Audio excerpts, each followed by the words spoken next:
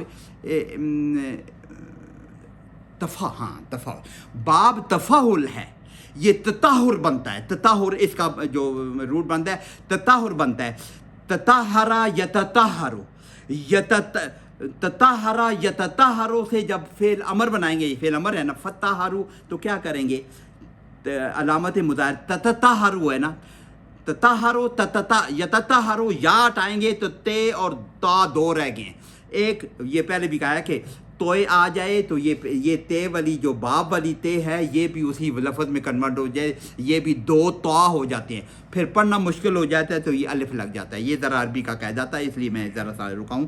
تو یہ باب تفاہل سے ہے، باب تفاہل سے تطہر اس سے بنتا ہے۔ فطہروا، تم پاکیزہ، خوب پاک ہو جاؤ، اس کا مطلب ہے کہ غسل کر لو گے، اس میں غسل کرو گے۔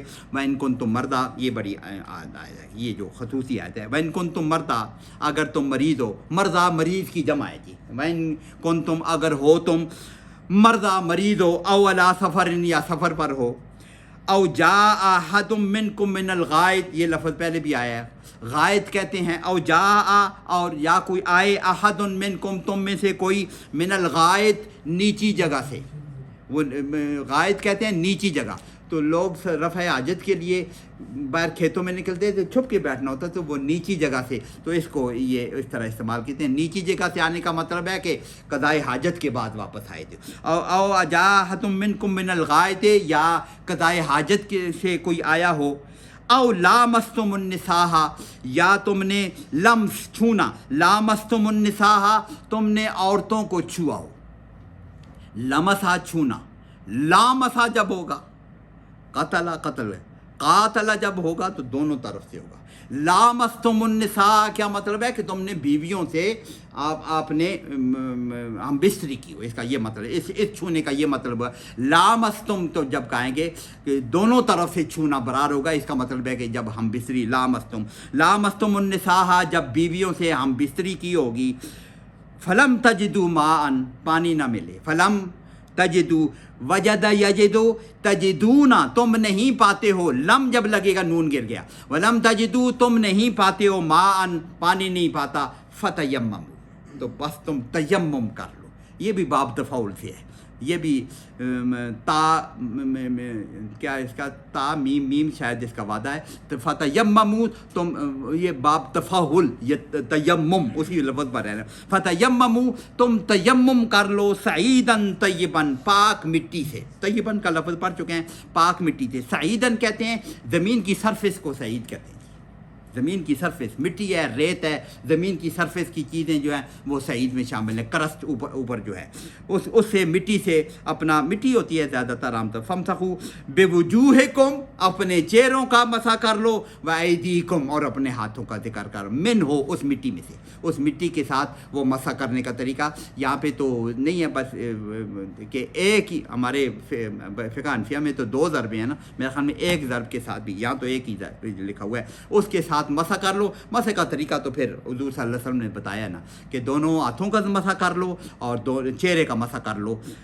اور حدیث میں نے پڑھی تھی، الفاظ یاد نہیں ہے کہ حضور صلی اللہ علیہ وسلم نے مٹی پہ ہاتھ مارے، ان کو پھونک سے اڑایا شاید، حدیث میں ذکر ہے کہ ان کو پھونک مار کے مٹی اڑائی، زیادہ والی مٹی ہوتا ہے، اس کو جھاڑنا بھی جائز ہے، اور پھونک مار کے اڑنا، پورے چہرے پہ پھیر لو اور ہاتھوں پہ پھیر لو۔ اہل حدیث حضرات میرے خیال میں یہاں تک کف تک ہی کرتے ہیں، لیکن حنفی حضرات پورے یہاں تک ہاتھ مانتے ہیں۔ بہرحال یہ، اور آگے اللہ پاک ما یرید اللہ لیجعل علیکم من حرج، ما یرید اللہ، اللہ ارادہ نہیں کرتا، اللہ یہ نہیں چاہتا کہ لیجعل تاکہ کرے، لام یہ لام تعلیل ہے، لیجعل علیکم من حرج کہ تمہیں کوئی تکلیف دے، کوئی حرج دے۔ یہ کام جو اللہ پاک بتا رہا ہے یہ اس لیے نہیں ہے کہ تمہیں کوئی حرج ہو، ولکن یطہرکم، یہ اس لیے کرتا ہے کہ تمہیں پاکیزگی حاصل ہو، لیطہرکم، طہر یطہر، یہ دوسرا باب تفعیل ہے، اس کا جو مادہ آئے گا تطہیر ہو، طہر یطہر تطہیر، یہ اس میں سے ہے۔ اور وہ جو پڑھ رہا تھا وہ ہے تطہر یا تطہر، تطہر، وہ تطہر یہ تطہیر میں سے ہے، لیطہرکم تاکہ تمہیں تطہیر پاکیزگی ملے، تاکہ تم پاک ہو، ولیتم نعمتہ، اور تاکہ یہ لام کو یاد رکھیں، ولیتم، لام کی وجہ سے یتمو نہیں ہے، یتمہ ہے، لیطہرہ ہے لام کی وجہ سے، وہ پہلے بھی ذکر کیا ہوا ہے، مضارع کے ساتھ جب یہ لام تعلیل لگتا ہے یا تو اس کا منصوب ہو جاتا ہے، زبر لگ جاتی ہے پیش کی جگہ، لیطہرکم نہیں ہے، طاہرکم بن جاتا ہے، لیطہرکم ولیتم، یہ بھی میم زبر، تاکہ پوری کرے، اتما یتمو، یہ پہلے بھی ذکر کیا، تا میم تما پورا ہونا، اتما جب کہیں گے تو اس کا پورا کرنا، اتما کا مضارع بن جاتا ہے یتم، اتما یتمو، یتمو، یہ یتمو، تاکہ وہ مکمل کرے، پورا کر دے، نعمتہ اپنی نعمتوں کو، علیکم تم کے اوپر، لعلکم تشکرون تاکہ تم شکر کرو، تاکہ تم شکر گزار بنو۔ اچھا یہ ذرا سا اس کو یہ کر لیں کہ یہ کیوں کہا کہ ما یرید اللہ لیجعل علیکم، یہ اللہ یہ نہیں چاہتا کہ تمہیں کوئی حرج ہو، کوئی تکلیف ہو، بلکہ تمہیں پاکیزگی دینا چاہتا ہے۔ اس کی دونوں باتیں ہو سکتی ہیں۔ آج کل وضو کرنے کے لیے اٹھنا بڑا مشکل لگتا ہے نا، تو یہ اس میں بھی بات ہے کہ یہ جو تمہیں بتایا جا رہا ہے کہ نماز کے لیے جب جاؤ پانی سے وضو کر لو، تکلیف تو ہوتی ہے، یہ اس کو تکلیف دینے کے لیے نہیں ہے، پاکیزہ کرنے کے لیے یہ بات ہے۔ یا یہ غسل کرنے کی بات جو کر رہے ہیں، یہ فتحروا تم غسل کر لو، یہ بھی مشکل۔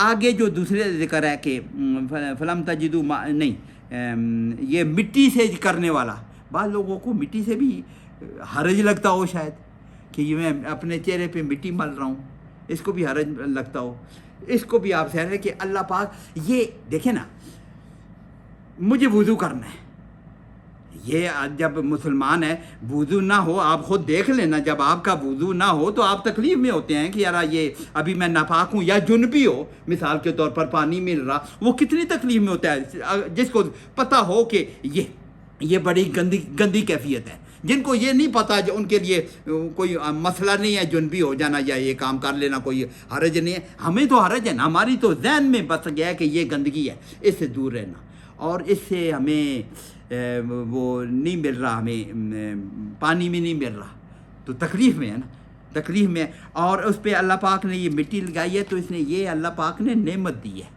یہ جو مٹی سے تمہیں یہ کرنے کو، پہلے تو یہ کرنے کا حکم کیوں دیا ہے؟ تاکہ لیطہرکم، تاکہ تمہیں یہ احساس ہو، اللہ نے غسل والا طریقہ بھی اللہ نے بتایا ہوا ہے، تو یہ بھی اللہ نے بتایا ہوا ہے۔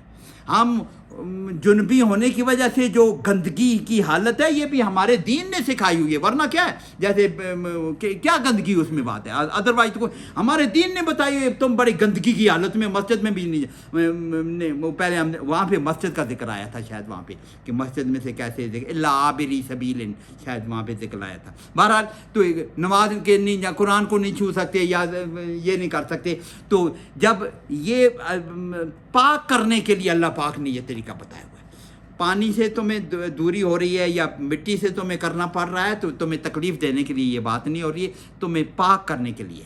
یہ جو مٹی والا عمل اللہ پاک نے بتا دیا ہے، یہ تو اللہ پاک کی طرف سے بہت بڑی نعمت ہے، اس لیے اللہ کہا ہے یہ تمہیں پاک بھی کر رہا ہے اور نعمت بھی کر رہا ہے کہ تمہیں پانی نہیں مل رہا، مریض ہو، وضو کرنا ہے، پانی مجھے تکلیف دے رہا ہے نا، پانی، میں پانی کو ٹچ کرتے مجھے تکلیف ہے، تو اللہ پاک نے دے دیا کہ تیمم کر لو، کتنی بڑی نعمت دے دی ہے۔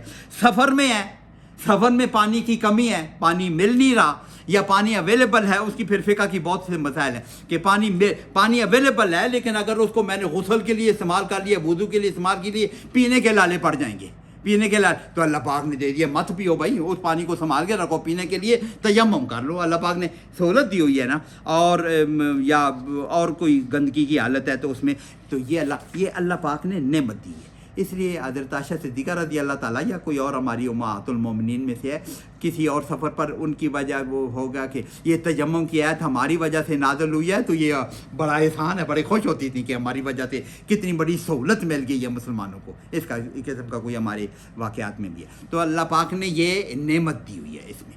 تو ذرا صفی کی مسائل کے ساتھ یہ بھی ہے کہ پانی بالکل نہ ہو، پانی اویلیبل ہے سارا، لیکن میں مریض ہوں، میں وضو نہیں کر سکتا، تو اجازت ہے۔ یا پانی سفر میں ہے، سفر میں پانی اویلیبل ہے، لیکن خطرہ ہے کہ پینے کے لیے کم پڑ جائے گا، ہمارا سفر ہے، تو بالکل اجازت ہے، تیمم کیا جا سکتا ہے۔ اخذم منکم، چاہے وہ تیمم وضو کے لیے ہو یا اس کے لیے مباشرت کے لیے ہو، لامستم النساء بھی ہو، پانی نہ ملے تو اس میں بھی، دونوں کے لیے یہی ایک ہی تیمم جائز ہے، اس کے لیے دونوں وضو کے لیے۔ تو یہ اللہ پاک کی بہت بڑی نعمت ہے، لعلکم تشکرون، تاکہ تم شکر کرو، اللہ پاک کی بہت بڑی نعمت ہے۔ اور پھر اللہ پاک نے اگلی آیت میں ہم انشاءاللہ اگلی دفعہ پڑھیں گے، وَاذْكُرُوا نعمت اللہ، یہ تم اللہ کی نعمت کو یہ بھی یاد رکھو، اور آگے پھر اللہ پاک نے اور نعمتیں ذکر کی ہوئی ہیں، انشاءاللہ اگلی دفعہ یہ اگلی آیت پڑھیں گے۔ تو کیا ہم آیت نمبر 7 سے اگلی دفعہ شروع کریں گے انشاءاللہ۔ اللہ پاک ہمیں سمجھ عمل کی توفیق عطا فرمائے۔ اصلی بات یہ ہے کہ ہم ترجمہ پڑھتے ہیں، اصلی بات یہ ہے کہ دعا کرنی چاہیے، اللہ پاک ہمیں اس کو سمجھنے کی کوشش تو ہم کر رہے ہیں، عمل کی توفیق اللہ پاک جو بھی ہم سیکھیں، اللہ پاک ہمیں عمل کی توفیق عطا فرمائے۔ جزاک اللہ۔